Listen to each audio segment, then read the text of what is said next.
Welcome to the A to Z Running Podcast, where we help runners thrive. I'm Andy. And I am Zach, and up next we continue the recovery series with the effects of hot and cold, and after that, World of Running updates about USA Championships, World Cross Country, and much more.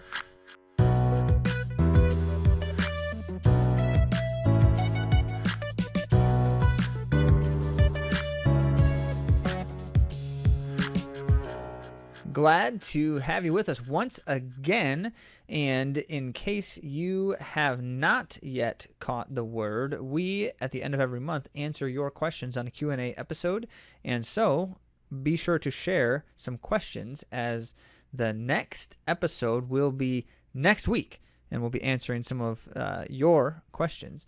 And so to ask those questions, if you would, in fact, like to be a part of the experience, go to AtoZrunning.com, look for the contact, or just go to AtoZrunning.com/question to ask anything.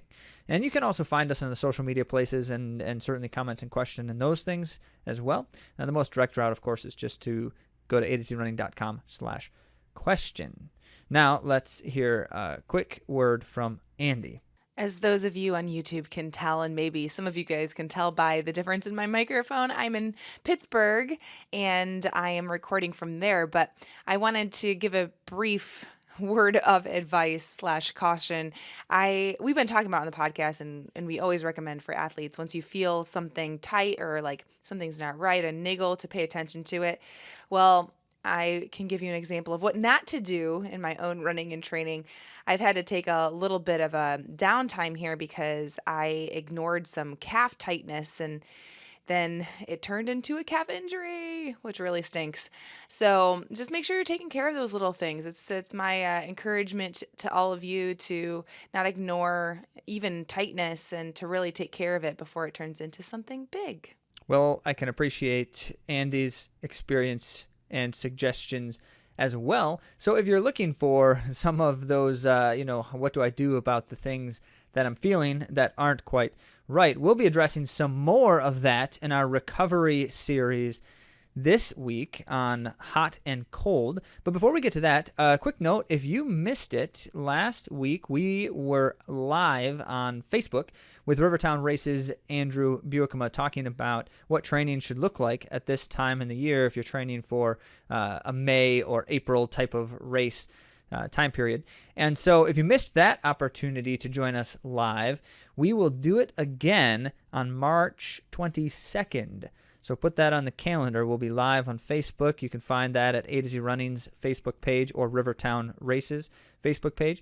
And in doing that, we also not only talk about what training looks like at that point in the process, which that's going to be a really interesting one, because we're talking about at the end of March, now you're getting within like the 4 to 6 weeks range of your goal race, potentially, depending on when your goal race is.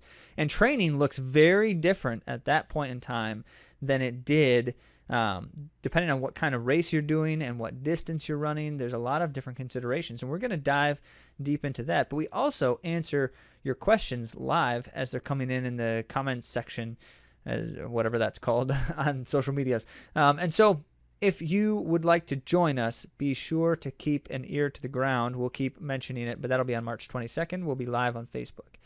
Now, let's go ahead and dive further into recovery in our main topic on hot and cold therapies.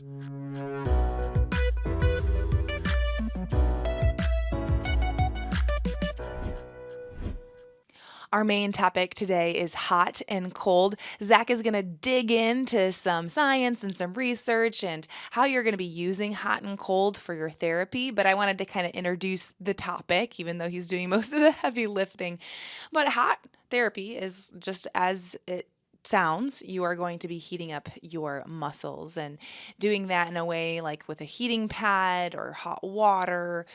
There's a lot of different pads and things that have heating, and the reason for that is because it increases your blood flow and it expands your capillaries. And this allows nutrients to actually reach your muscles more quickly. It's relaxing, so it's able, if you have a tight muscle, you can relax better when you have heat.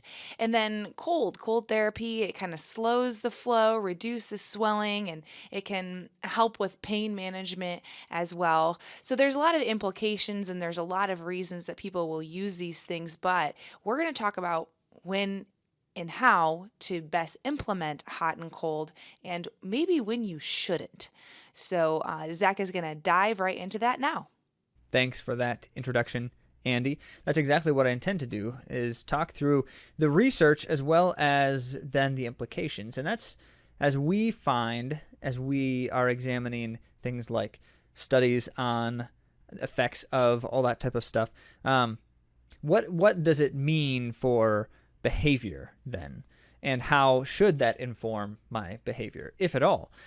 So that's kind of the approach that I tend to take with all research behind things like physiology and our sport, among other things. And so we're going to try to tackle that here in a couple of different ways. The first thing I want to mention is, as Andy was intimating, there are a number of different ways to go about treatment in terms of like cold treatment or therapies and hot therapies. And so I wanted to just mention, when I was doing some additional reading on these, there's really only a few kind of common practices that, believe it or not, have basically been the same common practices for, in some cases, thousands of years.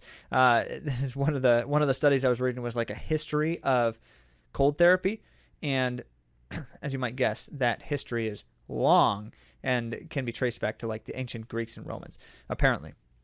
I don't know exactly how credible that is, historically speaking, in terms of what exactly they were doing compared to what we're doing today. But the thought is it wasn't all that different.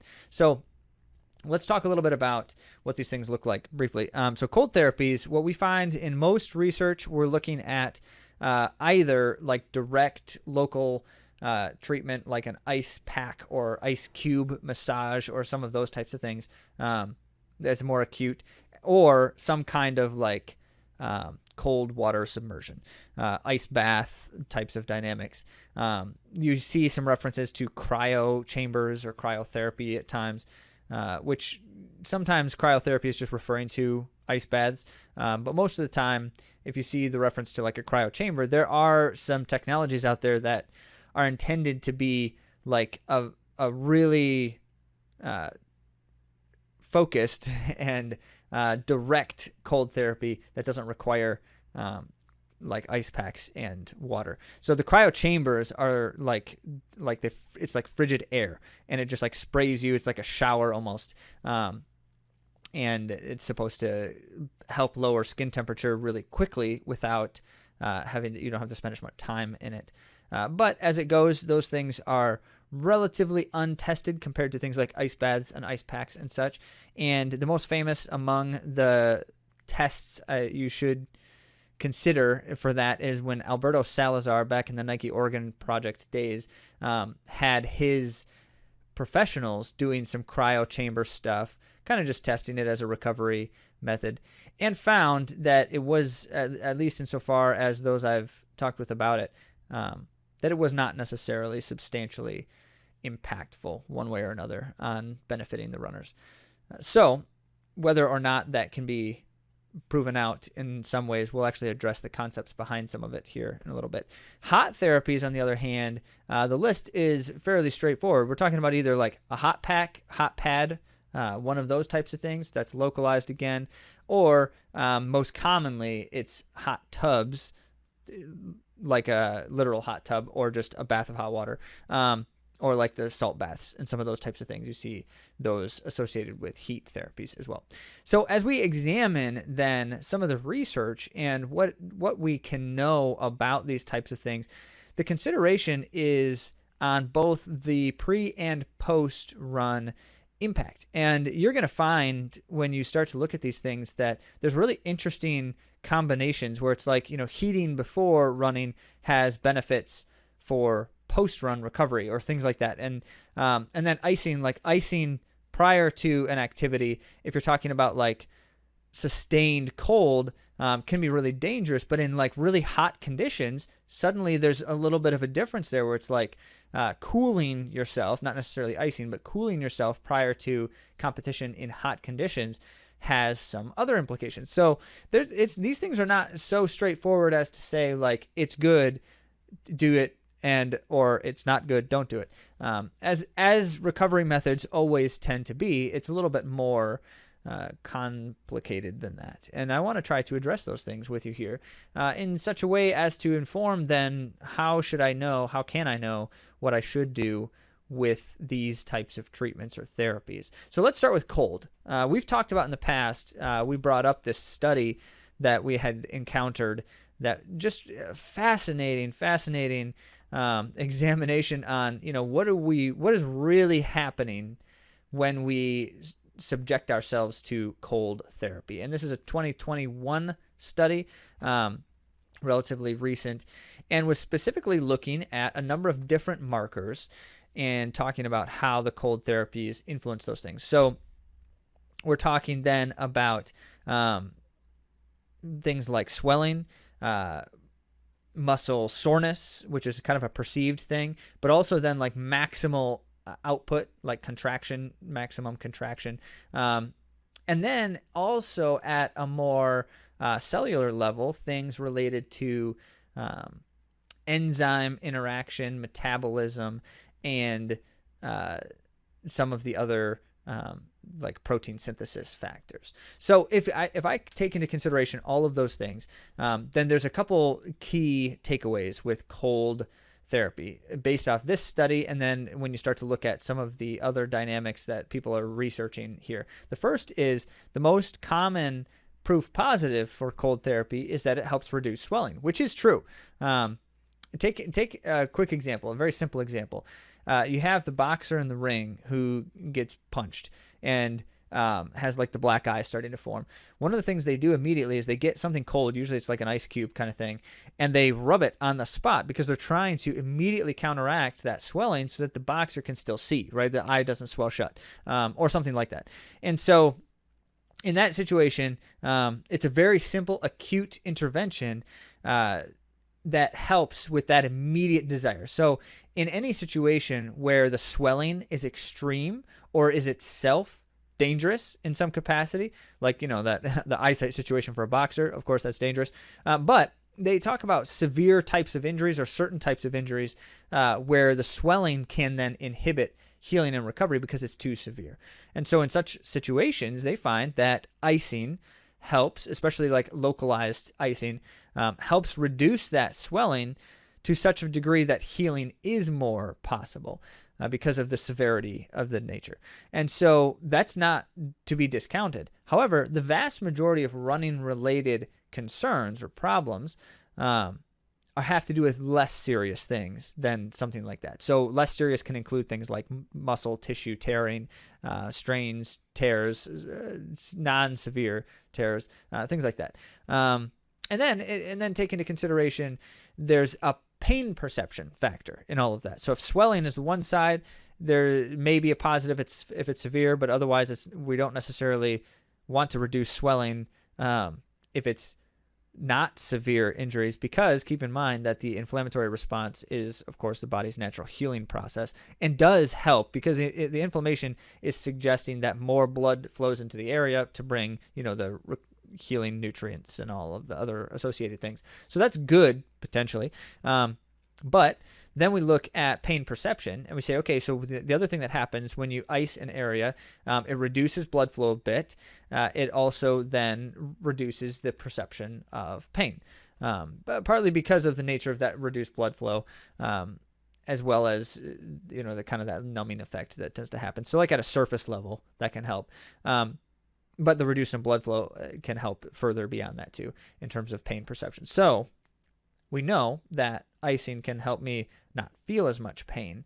However, keep in mind, we're talking about maximizing recovery, and whether or not I feel pain in a minor or in a slight sense is not so much important as whether or not my body is healing, recovering, rehabilitating to whatever degree it needs to. So now let's talk then about what this study was finding here, because what they did is they looked at cold therapy to diminish inflammatory reaction to trauma, cold therapy to reduce hematoma formation and pain, reduce muscle spasm, all this type of stuff. And here's what we tend to notice, that not only is with like a minor issue, the reduction in the inflammatory response can actually slow healing because the inflammatory response itself can help healing, but also the cold reduces the protein synthesis happening and some of the enzyme interaction. And so as a consequence of that,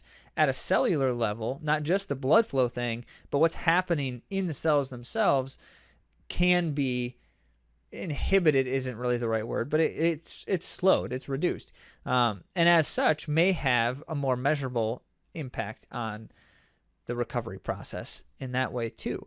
So now we start to get a sense of, okay, so localized icing, like put an ice pack on your calves after a hard workout, may in fact be slowing the recovery process, at least in so much of a way that, if I'm talking about like day to day, it could be noticeable.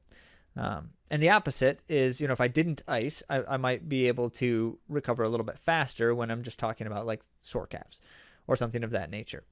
So that's itself a concern. And when we start to look then at some other dynamics around, like especially that localized acute icing, it seems to be pretty consistent that is itself an intervention generally reserved for severe types of trauma or injuries. Where they are not, it's generally not recommended, simply because even if it's not having a dramatic slowing of the recovery process, it's not speeding the recovery process either in those situations. So that's worth considering. Okay, so in terms of icing, we've got that dynamic. However, there's another side to things where that might be true in a general sense. However, when you look at the conditions, let's say that workout that I did was in 90 degrees and it was super humid. Now, the difference is, so if an ice pack on a sore calf isn't generally best practice, what about submerging in 45 degrees ice bath or something like that? I don't know if you've ever measured the temperature in your ice bath, but there's a temperature window that's ideal, like 40 to 60 degrees.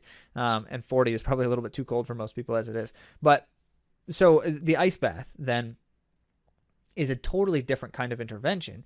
Now, again, it can slow the recovery process especially if I'm cooling so much now, like my entire lower half of my body.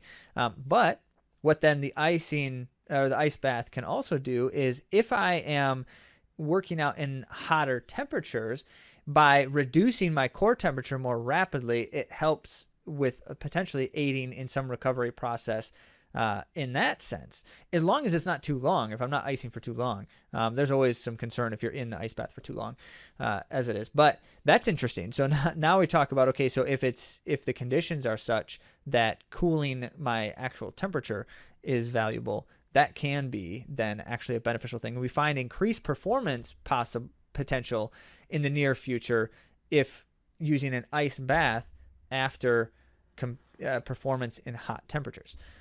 So not in the context matters now. Once again, it's not the same thing as putting an ice pack on my calf. That's not really going to make much of a difference in terms of hot temperatures because it's too localized. But like an ice bath, or, and this is another one that many of you are going to just really enjoy, cold showers. Cold showers in those hot temperatures, hot conditions, are one intervention that can be effective for helping with that temperature control side of things that can influence recovery. So that's interesting. Now let's talk about heat therapy for a little bit. If cold therapy is not terribly straightforward, it kind of depends on context a little bit and the nature of the intervention or the therapy. Heating is a little bit more straightforward, potentially. So let's look at this. I tried to find a few different studies because they tend to be very focused, and as such, they look at like one particular dynamic or they study one particular aspect of the experience. And so I'm trying to combine a few different things to get a fuller picture here. So one here was an acute heat shock treatment is what they called it. This is a 2012 study.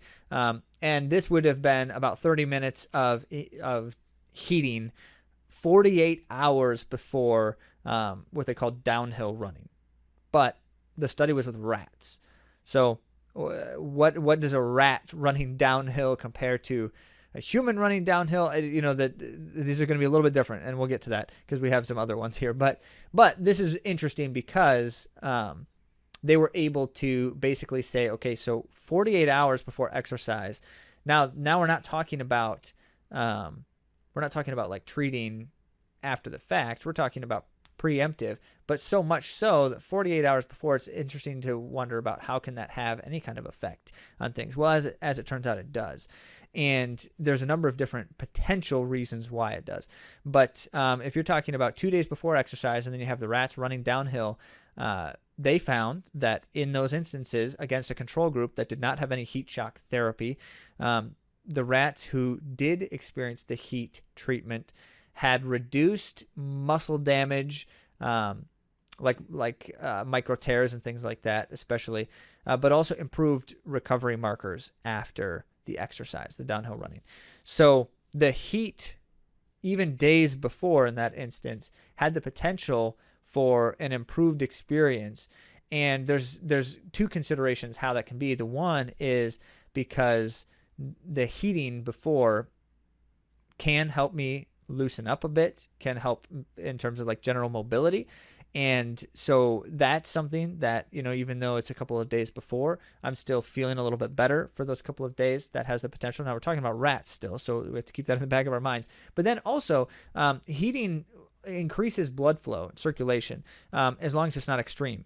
And so in doing that, naturally, even if it's a couple of days before, some increased circulatory experience here tends to, in their findings, improve recovery after the exercise as well. Now, let's try to dive further into this, because the improvements, as they would note in that study, were not substantial. So we're not talking about some kind of significant thing here.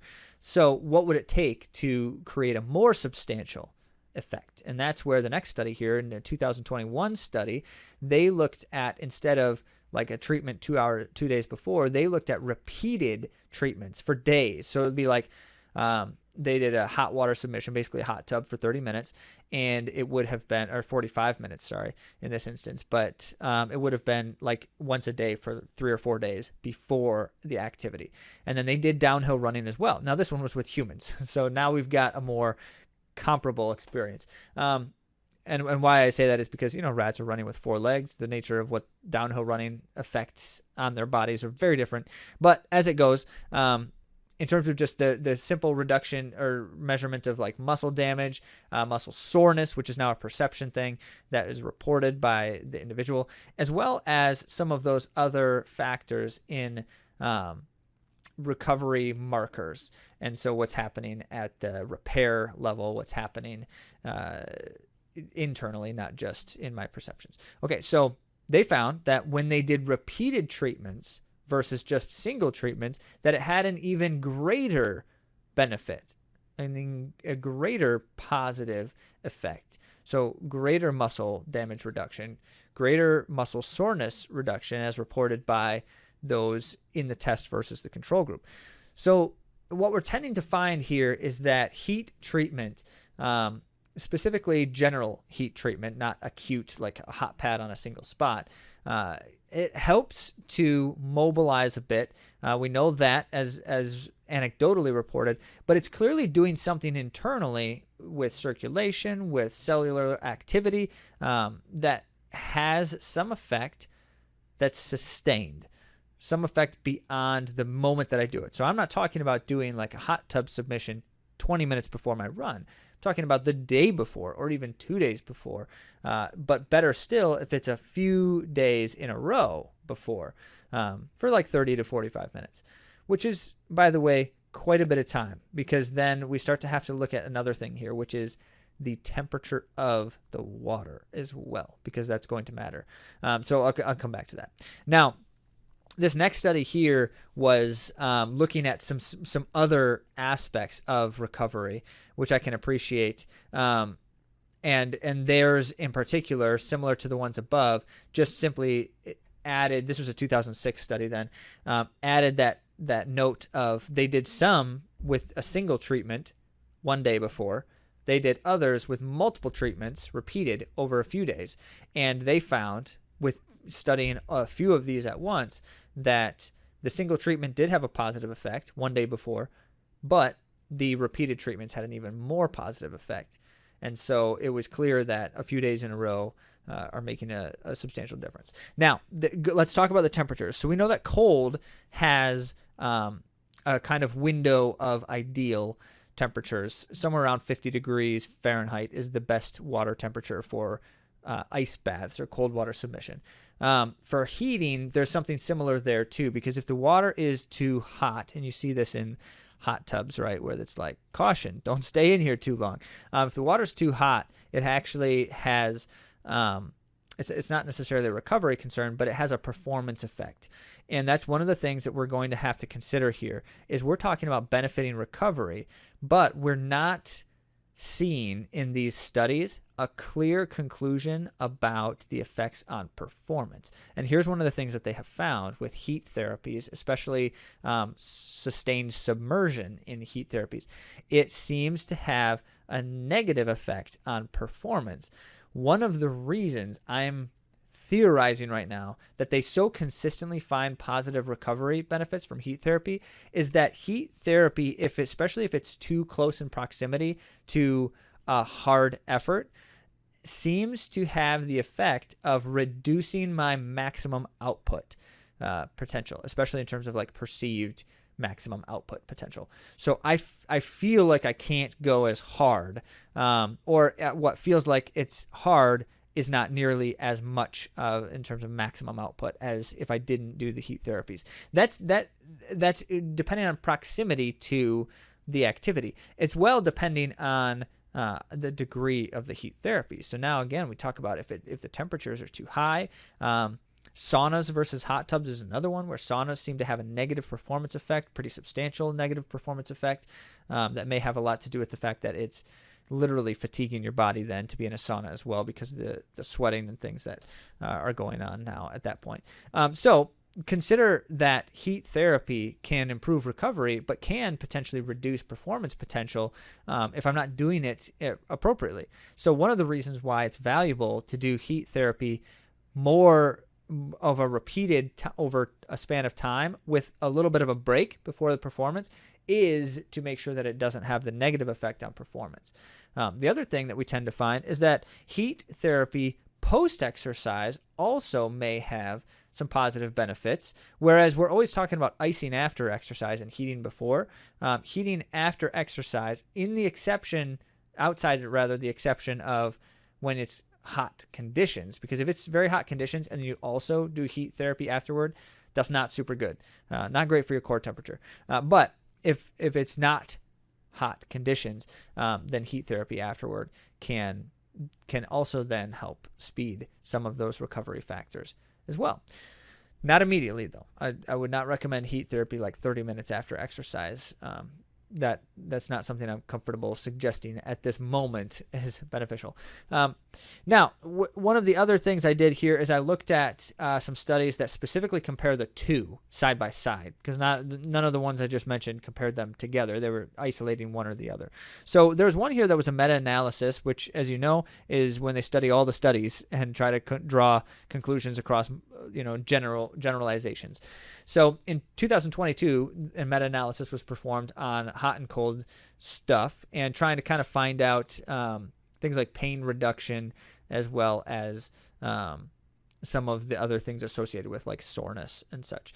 So apparently acute heat beats cold hands down across all, in terms of what you can generalize across all these studies. For pain relief specifically, which I find really interesting because we know cold helps with pain relief substantially. But as it goes, heat therapy seems to still have a greater benefit in that sense. And it's especially true over time. It might not be in the moment, but if you talk about like for the rest of the day, if I do a heat therapy versus a cold therapy, how do I feel the next morning? Things like that. Heat therapy seems to beat it out. Now, what's interesting is that the next on the list of the different therapy types they were looking at after heat therapy was contrast water therapy, which I find to be fascinating. So that one is when you start with cold water and then you switch to hot water. And so you do the change in temperature. You do the one for a little bit and then the other one.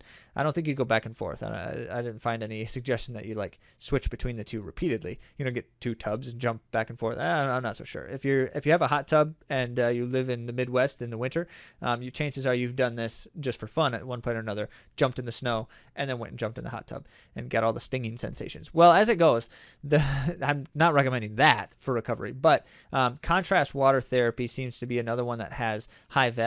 And one of the reasons why we can surmise that is because the cold followed by the heat has the effect of similar to like the recovery boots, where everything constricts in the cold, and then you not long after that subject your body back to heat therapy, and everything then expands and the blood flow releases again. So it's almost like squeezing out the bad blood and then letting the good blood flow. That tends to be the reason why contrast water therapy can be helpful, in the same sense that compression recovery systems are helpful. So that was interesting. I looked at another one then just to try to kind of get a more precise examination. That was just a meta-analysis, which, lots of generalizations, but not always the case in every single situation. So looking at another 2022 study here, cold versus heat for recovery, they found in that instance that cold's main benefit, and this is really key here now, if I draw one big conclusion here, if cold therapy is beneficial in some of those instances we mentioned, like hot conditions or with greater traumatic injuries of some kind, the benefit is almost only, or primarily at least, in immediacy. So if I run a workout in very hot conditions, jump in a cold tub for 10 minutes right afterward is great. If I wait 5 hours, it's not really going to help me anymore. Certainly not going to have the effect that it would have had earlier. Whereas in this particular study, they draw the conclusion, heat definitely has greater promise for improving recovery markers and some of those types of things we've been discussing. However, as it happens, heat therapy is substantially less studied than cold therapy, simply by the nature of it's just not generally been used as a recovery method. Usually heat therapy has been viewed as a pre-exercise method for like mobilizing, loosening up and things. So as a recovery method, it's got promise, but let's keep our head to the ground and study this further. It's kind of the idea. So what's my big conclusion here? As you know, I like to draw general overarching conclusions to try to figure out how does this influence my behavior. The first thing is I should mention, years ago, stopped with post-run cold therapies. I found personally that I was noticing that if I had particular issues, they seemed to not feel better the more I did cold therapies. And when I wasn't doing cold therapies and instead was just focusing on mobility and flexibility and such, I found that I felt better in a general sense. It was not measuring that with any clarity, but it supports certainly some of these things. So I personally don't recommend any more unless there's an acute scenario, like I mentioned, that a cold therapy can help with blood flow where you have extreme inflammation. But aside from things like that, I don't recommend it. And for all of the reasons listed here, but also because we have to keep in mind that any of these types of therapies that are intended to coerce the body into doing something to better recover, we have to keep in mind that how the body recovers is multifaceted. And so if the cold therapy does one thing with like swelling, it's influencing other things, other systems in a different way. And we need all of those systems functioning well to recover fully. So I keep that in mind with any of these types of things. And I note that it's more important that my systems are all doing the things that they're supposed to be doing optimally than I, have a little bit of pain relief from post-exercise. So that's one thought. But then the heat side of it is now, as I've been digging into the research more and more, is compelling because when I think about what helps me just day to day, the kind of stuff that, like, a little bit of heat therapy, like some hot tub for 10 or 15 minutes. I don't have 30 to 45 minutes to be in a hot tub ever, but if I did 10 to 15 minutes in a hot tub, especially if it's something that I can do like a few days early in the week, and then I've got a race at the end of the week, things like that. That seems to be something worth exploring, simply because the recovery benefit is so clearly measured in so many instances now. The thing that I'm always talking about is we go back to, what am I trying to accomplish here? Because if performance is my goal, then heat therapy in close proximity is a bad idea. So if recovery is my goal, then I don't really worry too much about performance. If I'm not worried too much about performance, then I can experiment with these things a little bit more. But as mentioned, when we're talking about racing and competing, and I'm trying to run my best, then I need to use the therapy accordingly.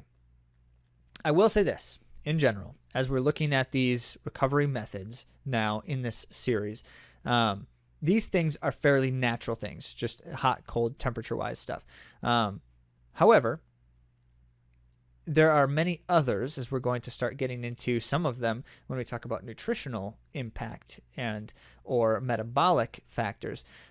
Those types of things are now potentially altering my internal chemistry or biology in some small way, and raises some additional concerns. So we'll get into some more of that, and I hope that you stay tuned with the series, because we've got a lot more still to come on our recovery methods examination. But for now, let's get on to the world of running.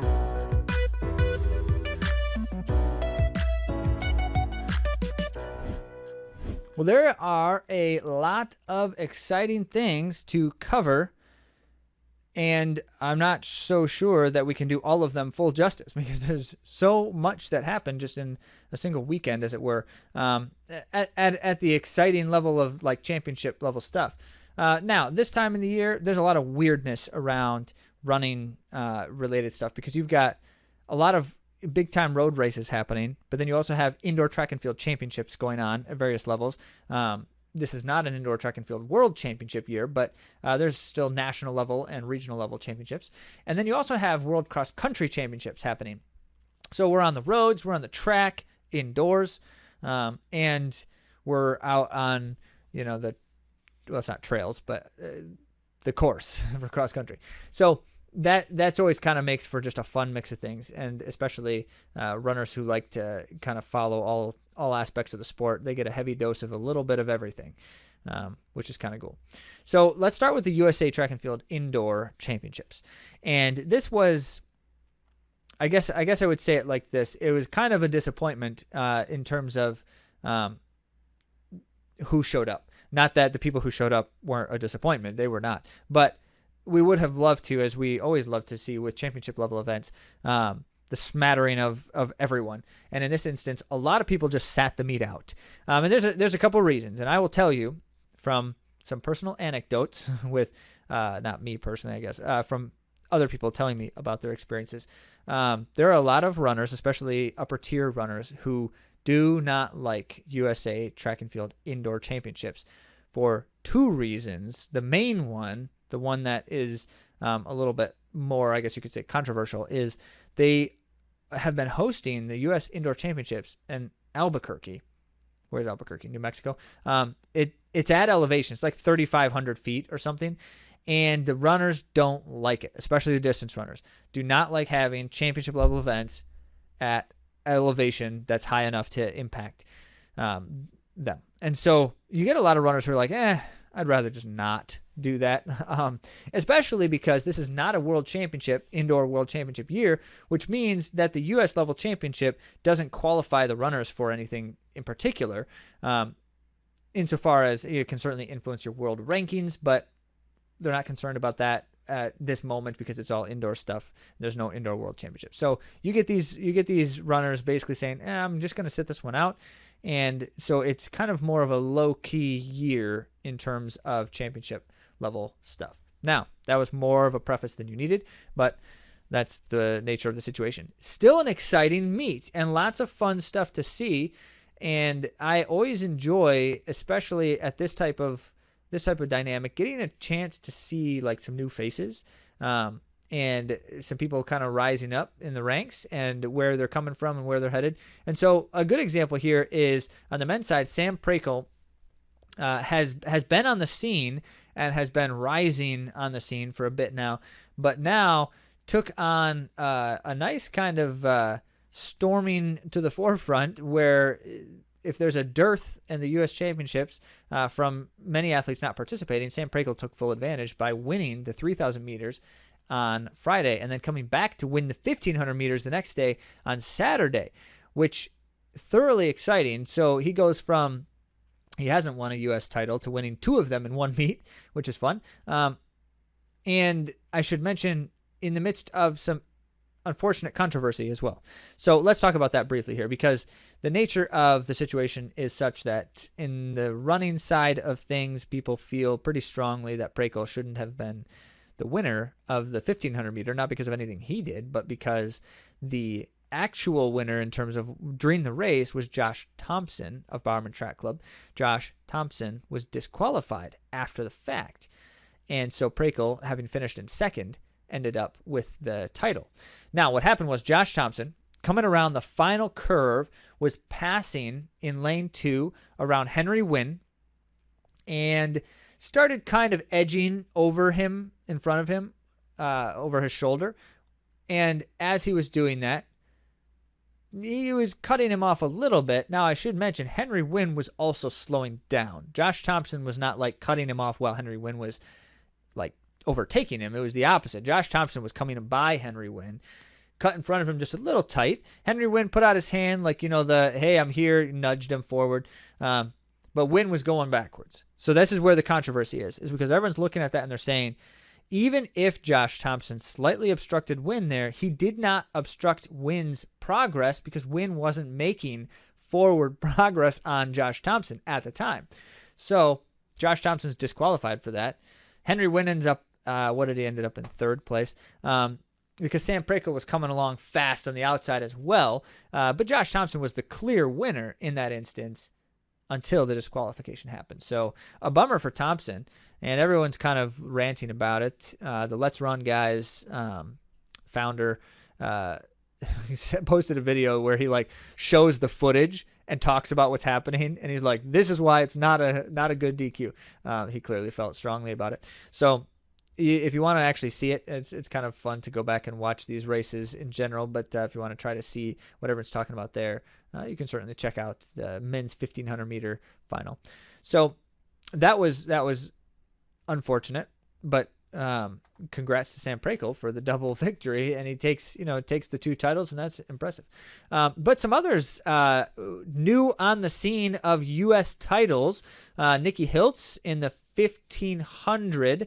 Nia Akins in the 800 meters, and Val Constein, who's an Olympic steeplechaser, took the 3,000 meters for the women in a nasty big kick as well.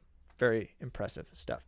So that's a good quick summary for the distance side, at least, of the U.S. championships. I should mention, too, Bryce Hoppel took the win in the men's 800, which Bryce Hoppel has also medaled at the World Indoor Championships. He's got a pretty strong indoor track record so far, and took another U.S. title for himself there. It was a decently strong field in the men's 800. Isaiah Harris was in there too, also one of the top contenders in the U.S. in the 800 meters. And so it wasn't like a blisteringly fast race, but remembering that they're at slight elevation, and Bryce Hoppel ran a season best and certainly is looking strong again this season. So that was impressive. Okay, so that concludes the U.S. Championships, at least at the moment. And next up, let's go over to Andy with some ultramarathoning.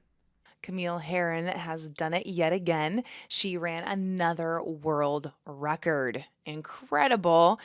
It was at the Raven 24-hour track ultra, okay? It's a new track 12-hour and 100-mile world and American record and masters record, since she's now competing as a masters. And this is Camille's third time over 150K for 12 hours and sub 13 hours for 100 miles. This is incredible, like absolutely mind blowing. To give you a little bit of perspective, she ran the 12 hours in 93.473 miles or 150.4 kilometers, and that's 742 per mile or 447 per kilometer. And then the 100 mile was 160 kilometers, of course, and then the time was 12:52:50. That's 744 per mile and 448 per kilometer. This is like speedy fast, especially going for this long.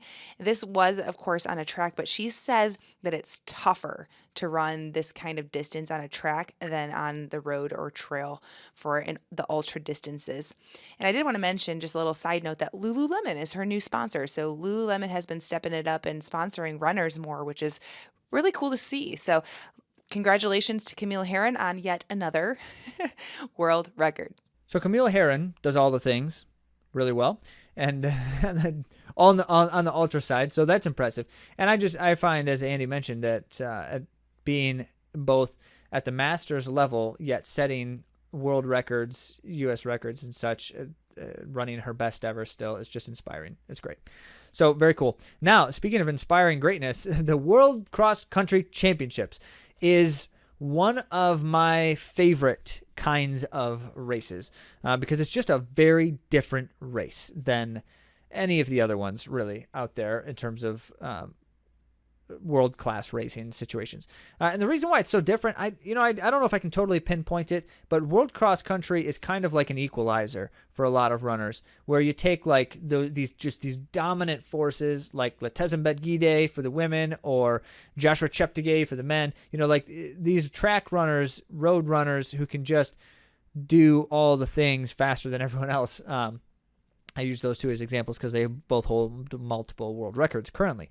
So they come out and run these races and by no means have any kind of assurance of victory, or at least not usually. So it makes for an exciting thing. Also, you get at World Cross Country, you get a lot of instances of champions who are runners you've barely heard of. They come out of the WordWorks. They just seem to be able to do the cross country thing at a level that others can't always. And so it's exciting. Now, on the women's side, there was no shortage of drama because what looked like a clear favorite, Letesenbet Gide of Ethiopia, was in the race and has won multiple world cross country junior titles, and is herself the current world record holder in the 5,000 meters, 10,000 meters on the track, and the half marathon. And so Gide can do like all the stuff at the best possible level. So when she's in the race, and she clearly is just running really well. Remember, her debut marathon was the fastest debut marathon of all time as well. So she's got the stuff, and is the clear favorite in a situation like this, as well she ought. So she proves that she is a dominant force in running in general in all things. With about 2K to go, they do a loop. In cross country, they always do a loop. Usually it's about a 2K loop. And so they're on their last 2K loop for the women. And shortly after that, she takes the lead, and starts storming ahead. In fact, she makes her move up a hill, which is always a great time in cross country to make a move because it just breaks the spirits of everyone around you. And, if it doesn't break your body as well, then it's great. If it breaks your body, then it was a bad choice. So it looked like a great choice for Gide because she just pulls to a sizable lead. However, with a few hundred meters left in the race, she is clearly not feeling so hot anymore. And apparently Beatrice Chebet of Kenya was detecting the weakness. She was smelling blood in the water, because she, at one point after the fact in an interview, she's like, yeah, I just basically figured, I was going to let her have it because I couldn't keep up with her, and she was charging ahead. But then, as she's looking ahead and noticing things aren't looking so great anymore, or at least not so insurmountable, she gets renewed vigor and starts pressing on. And it's hard to tell from the footage, but it's like maybe 30 meters from the finish line. Chebet catches Gide, and at about the moment she catches her, Gide drops. Bam! hits the dirt, and Chibet goes on to win the race. And it's like, what just happened? Gide looks like she's clearly struggling a little bit, but then there's like a slight wobble, and boom, she's down. So that's distressing, and it looks terrible, on film, because she just goes from like she's winning the race, she's about to win the title, and gets passed and drops. And so apparently a couple of Ethiopian officials with the Ethiopian team jump out on the course to help her up. Who knows what's going on there. And she gets up, and she's coherent enough that she knows she continues then moving again, and she ends up crossing the finish line. I don't know exactly what place she was in at that moment. But the unfortunate thing is she was helped up by non-participants, by officials, which then automatically disqualifies you from the race. So even though she ended up crossing the finish line, it's like nice, to inspiring to get up after, fall and losing the chance at the title, yet she still got up and finished the race, but she got disqualified because of the help from the officials. There's a rule here, and so this is what always happens. You see this a lot in videos in cross country, especially, where it's like a runner collapses near the finish line, and the coaches come running out there, or the parents rather come running out there because they want to help, right? And the coach is screaming at the parents, "Don't touch him! Don't touch him!" Like, you can stand next to him and yell at him all you want, but don't touch the runners, because the moment that non-participant touches the runners, they're disqualified. So at the World Cross Country Championships, apparently it happens then too. So Gide gets the DQ. Chibet gets the win for Kenya in just a very impressive finish, and Kenya goes on to win the team title for the women, which is something that they are very familiar with. Kenya wins a lot of cross country titles for the women. So that being the case, it should be noted, because there's a question of, well, if Gide would have not been disqualified, and if they wouldn't have touched her and she could have just got up and finished, would Ethiopia have won the race? Because they were doing really well. As it turns out, they still wouldn't have won based on her finish position. So if she would have finished and not been disqualified, Kenya would have won the race still by 1 point, which is not a lot in cross country. That's one place. So as it goes, Kenya won, and no question about it. Now, on the U.S. side, the U.S. had some strong cross-country runners in the race this year, and top U.S. finishers were Edna Kurgat, who, as mentioned, has had a really strong last few months, and then Wayne Kaladi so Edna Kurgat in 18th place overall, Wayne Kaladi in 22nd place overall for the USA. So both impressive finishes. Edna Kurgat was really pleased with the top 20 finish, as well she ought to be. That's difficult to do at the World Cross Country Championships in all senses. But Wayne Kaladi especially has been struggling lately, and she must have run through some really unpleasant things, because even at one point she said she was like almost delirious, and was hearing something that wasn't true and was confused, but she still went on to run like an incredible performance. So props to both of those ladies for that finish. And then on the other side of things, for Japan, Nozomi Tanaka has been just rocking it. She's set the Japanese national record in both the 1500 and the 3000 in indoor track, and then went on to finish 14th place overall in the World Cross Country Championships, which amounts to the best finish by a non-African born runner in World Cross Country in the last 10 years, which is, that's impressive. Nozomi Tanaka is one to watch. She's still like 21 years old. She's very young, and just new to the scene, really, of international competition at this level. So exciting to watch. She's clearly got it, and interesting to see how she does in the outdoor season on the track. All right, so for the men's race, things were no less exciting. But the men's race had a unique issue, which was if the women's race was super humid, which is part of the reason why you see things like Gide's difficulties, with hot, humid races, it makes it that much more difficult. But on the men's race, the humidity stopped or broke because there's a giant storm coming, and you can see it in the photos. Like, it looks bad in the sky, like tornado weather almost. So they know the storm's coming, so they bumped the start of the men's race up 20 minutes. They basically bumped it up as early as they could right after the women's race. And then in doing that, they were able to finish the race before the storm came, but the initial stages of the storm were definitely upon them, like crazy winds starting to blow near the end. And then shortly after the finish of the men's race, they had to kick everyone out, like all the spectators and stuff, like get off the course. And then there's like this huge lightning wind rainstorm that happens. It didn't last very long, though. It blew through pretty quickly. So anyway, that was kind of like some drama, some excitement. But the race itself had more.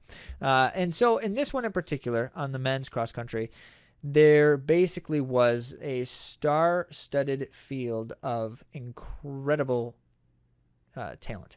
And so it's always interesting to see how something like that unfolds. And there were no disappointments here. You have the likes of Joshua Cheptegei of Uganda, world record holder in the 5,000, 10,000 on the track. Jeffrey Kamworor of Kenya, who set the world record half marathon back in 2019. And then Kibiwott Kandi of Kenya, also in the race, who set the world half marathon record 30 seconds faster a year ago. And then Berihu Aragawi of Ethiopia in the race, who is the Diamond League 5,000 meter national champion from the last Diamond League season and has been showing up big. He's still young. He's like 23 years old, showing up big in the track. So he's coming out in the cross country. And then, of course, we've got Jacob Kiplimo of Uganda, who is the current world record holder in the half marathon and has multiple medals from outdoor track and the Olympics as well. So this kind of a field, Salomon Barega was in there too, gold medalist from the Olympics. So you've got just incredible contemporary talent. Like these guys are in the top of their game, or at least near the top of their game, all racing each other at the same time. It's lots of fun. Well, Joshua Cheptegei flexed a bit late in the race and it helped mix things up some, but it was Jacob Kiplimo with about 2K to go, again, just like in the women's race. It was more like 1,500 to go when he finally made the move, but Jacob Kiplimo powers up about 1,500 meters to go, and in a field like this, to be able to separate yourself at that moment in the race that powerfully says something about you. First of all, Kiplimo's just got raw guts because he's making a bold move at a bold time. But also, the dude is seriously talented. So Kiplimo runs away from a star-studded field with 1,500 meters left in the race, takes the title. It's just incredible. He wins by like 9 seconds over Berihu Aragawi, who might have been, in this situation, probably the least likely to finish in the top 2 or 3 to medal in this race. And yet he finishes second to Kiplimo. And it's another 11 seconds or so behind him to Joshua Cheptegei, who's in third, right next to Jeffrey Kamworor of Kenya, who's in fourth, and Kibiwott Kandi in fifth, a ways back. And that is just a testament to Kiplimo and Aragawi just lighting things up. So it's like, the young guys are just stirring the pot here. Very impressive stuff. Well, as it goes, Kenya won the team title for the men as well as the women. And it should be noted, the last time the Kenyan men won the team title in World Cross Country was 2011. So they've had a little bit of a dearth there and showed some dominance here to take that title back. Now, on the USA side for the men, it was Sam Chilanga who once again showed up to be the top U.S. finisher. And I say once again, Sam Chilanga is like a cross-country beast. He certainly is one of the best NCAA cross-country runners ever in his college years. And yet, in the U.S. championships for cross-country, he was only like fourth maybe, fourth American. And so, as such, you would not necessarily expect him to be the top U.S. finisher at the World Championships, yet he knows how to get it done, and he ends up finishing top U.S. finisher there, 21st place, I believe. And so ahead of Emmanuel Bohr of the United States, who was disappointed. He finished 32nd. He coming into the race, had been talking about he was hoping for a top 10 finish, and certainly looked like he could have done it. Didn't have the greatest race, though, in this instance. On the U.S. juniors side, though, U.S. juniors, boys and girls, both medaled as teams, taking the bronze, which is incredible. It's like the first time since 1982, I believe. So a very strong showing. And you've got the likes of, what's her name, Ellie Shea for the women, and Irene Riggs. And then on the men's side, you've got those twins, Lex and Leo. Leo had the best finish for the U.S. junior boys. So really impressive running. We've got some great star-studded junior talent coming into the college scene the next year or two here. So we've got some exciting things going on there. And then there was one other event at the World Cross Country Championship that apparently got just a lot of attention, and that was the relay. They did a mixed relay. If you haven't been following world athletics lately, they love the mixed relays. They've been doing them a lot. Now, the cross-country mixed relay is definitely the best because now what they're doing is they're doing about a 2K loop of cross country before handing off. So you've got like your milers are the right kind of people for this. And Australia certainly proved that point with the likes of Stewie McSwain and Ali Hoare running for the guys. And then for the girls, they've got Jessica Hull as well, who is all three of them just superstar milers for Australia. So they bring out the big guns in Australia, and it paid off. They ended up medaling as a team with just some very impressive running. And it's kind of exciting because now you got the U.S. women and the two in particular who ran for the mixed relay, Emma Coburn and Heather McLean, who are, the top tier U.S. runners in their respective events, and they come out to run World Cross Country relays, which is just really exciting. And they said after the fact, they're like, this was super fun. We need to do more of these things. It's going to be a blast. So I think that's really cool. I agree. More of the relays, lots of fun. Now, let's do a bonus item here because it just so happens that while we're talking about U.S. track and field indoors not being the most competitive that it could have been, there were other big-time competitions going on elsewhere in the world, specifically in France.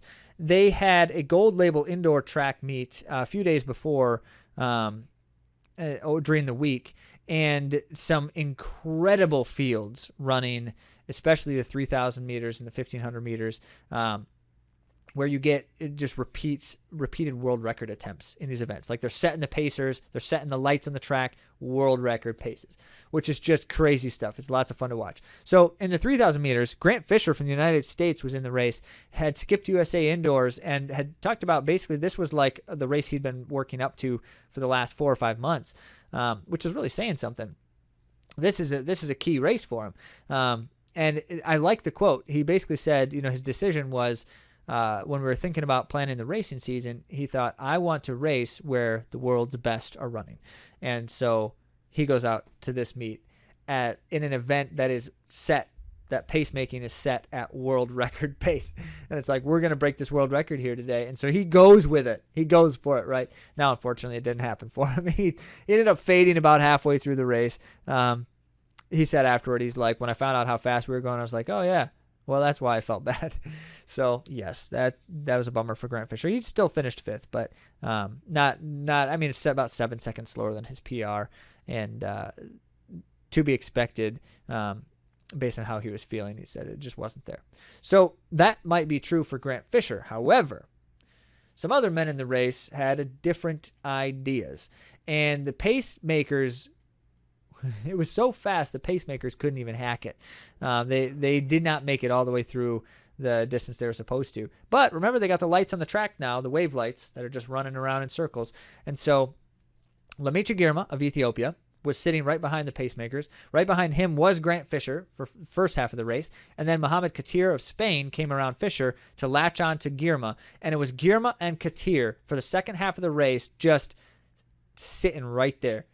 Katir right on Girma's heels, and so they're just ripping it one lap after another. And you're watching this, and you're just thinking, it kind of looks like they're like, are they speeding up? Are they accelerating? Well, sure enough, they were, because what they did is they set the wave lights on the track to negative split. So the wave lights were actually moving a little bit slower in the first half, and then started picking up in the second half to give a negative split race for further paces. So when Grant Fisher says, yeah, and it just about halfway through, I was like, yeah, I don't have it. Well, that's also about the time when the wave lights sped up too, so no kidding. Here's the deal. These guys ran. Lamicha Girma won the race. Mohamed Katir in second, not far behind. Until the last 50 meters, he was still right on Girma's heels. Both of them broke the previous world record set 25 years ago by Kenya's Daniel Coleman. And so Girma winning sets a new world record in 7:23.8 for 3,000 meters. We got to just like sit on that for a minute. We're talking about under 4-minute miles for 2 miles in a row, basically. That is incredible, especially because Girma is a steeplechase specialist. Now, he's got flat times that are fast as well, but his steeplechase is like his key event. He's got the silver medal in the last 3 global championships, World Championships, Olympics, World Championships. And so this dude can steeplechase, but he's the one, as a steeplechase specialist, that now just set a new 3,000 meter indoor world record.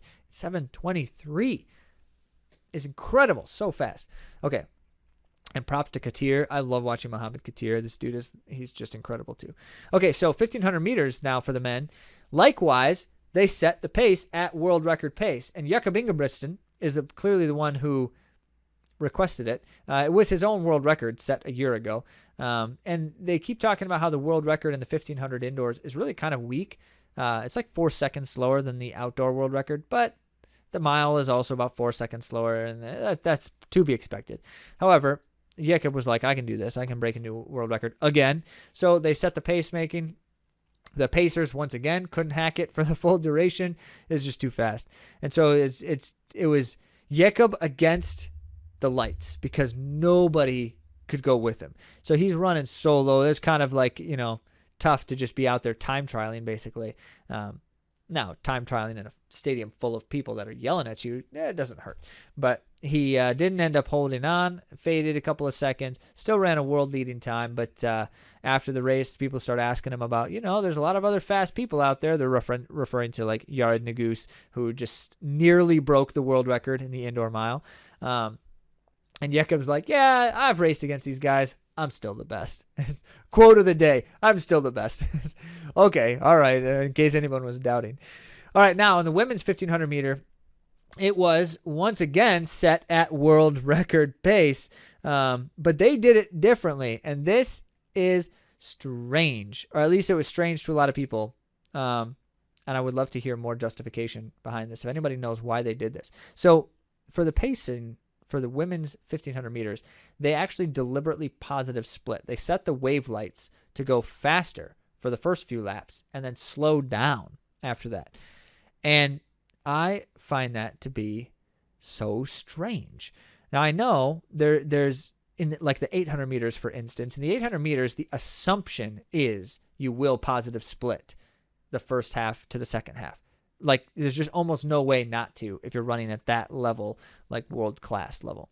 Now, while that is the assumption, it's not the case in every instance. In fact, some of the best 800 performances of all time have been negative splits. But point being, if that's the 800, the 1,500 is not the same. And never have I heard that it's better to try to positive split a 1,500 than a negative split one. The case can be made because Gudaf Segei set the world record from Ethiopia a few years ago by a positive split. As a matter of fact, a pretty painful one as it goes, where she had to really rally late in the race when she clearly wasn't feeling great. But because she was in the race, maybe she's the one who asked for it. I don't know. But Gudaf Segei was again tempting her own world record, similar to Jakob, and went out even faster. She came through 800 meters 2 seconds faster than the last time she set the world record. 2 seconds. She went out her first 400 meters at sub 4-minute mile pace, which no woman has ever done. Not even close. Reasonably close, but not so close as to suggest that that's a reasonable race strategy. So I don't know. I would love to hear again someone explain why that was a good idea. But either way, she still ran tough. She didn't set a new world record, but she did run 3:57, which is a world leading time and is a very respectable, especially indoor 1,500 meter performance. So impressive stuff all around. Now, thanks then for joining us once again. We have appreciated being able to dive into a topic a little bit more thoroughly, so stay tuned for more on the recovery series. We've got some interesting things coming for you there. But next week is our Q&A episode, so we'll take a quick pause on the recovery series to answer some of your questions.